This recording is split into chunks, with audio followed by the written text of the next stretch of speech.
Now, President William Ruto and former Prime Minister and ODM leader Raila Odinga have today signed a memorandum of understanding in a ceremony attended by thousands of their supporters at the Kenyatta International Convention Center. Among the agreement is a full implementation of the NADCO report, submission to end corruption in the country, and stop wastage of public resources, particularly by leaders within the government, and reduce the cost of living.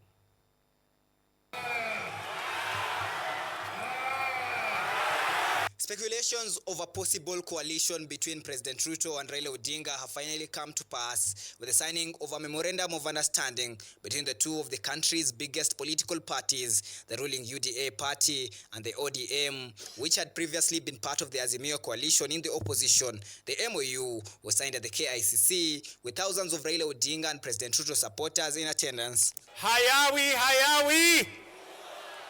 President Ruto hailed the new ODM-UDA marriage, saying that it marks the end of tribalism, hatred and discrimination, calling it a new beginning in uniting all Kenyans.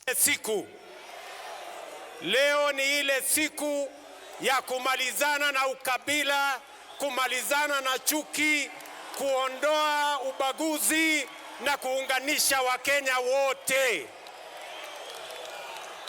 Mimi nataka niwaulize wangwana wa Nairobi. Leo mimi na baba tumeweka sahihi maelewano ya kuunganisha taifa la Kenya iwe taifa moja. Tulete jamii zote za Kenya pamoja.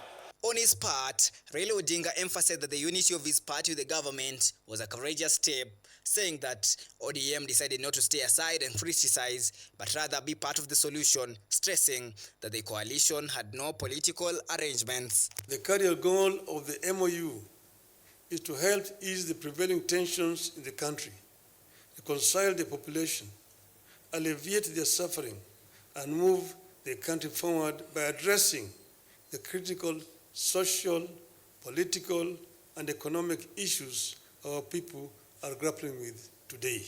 The coalition between ODM and UDA aims to ensure the complete implementation of the NADCO report, reduce the cost of living, bring equity across the country, and ensure the protection and growth of devolution.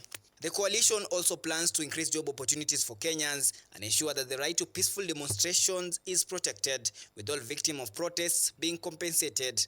The national debt will also be audited by both the government and ODM, with a commitment to fight corruption and end abductions in the country. Governance is expressed through skewed allocation of resources, ethnic intolerance and marginalization, corruption, and noting that devolution, though intended to strengthen democratic governance and development at the grassroots, is systematically undermined and starved of funds.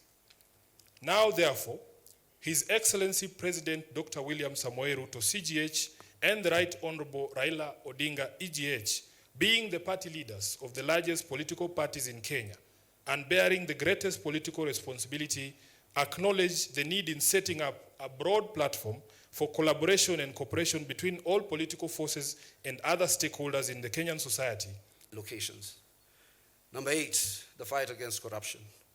Kenya needs to move from talk to action.